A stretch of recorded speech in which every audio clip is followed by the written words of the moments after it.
তো নমস্কার বন্ধুরা, আমি সৌম্যদীপ। তো চলে আসলাম আবার একটা নতুন ব্লগ নিয়ে।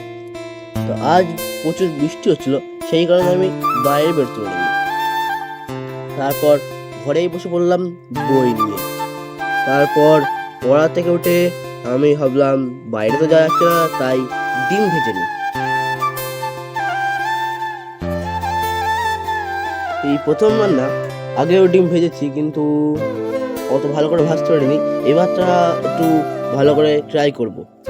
তো পেঁয়াজ কুচিয়ে নিয়ে লবণ লঙ্কা মাখিয়ে দিলাম।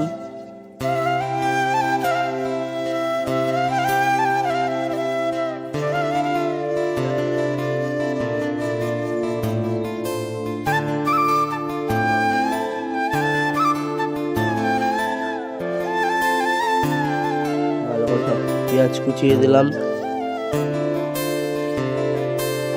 আগে লঙ্কা দিয়ে দিয়েছি, এবার পেঁয়াজ দিয়ে দিলাম। দিয়ে এবার আমার বোন একটু গুলিয়ে নিল।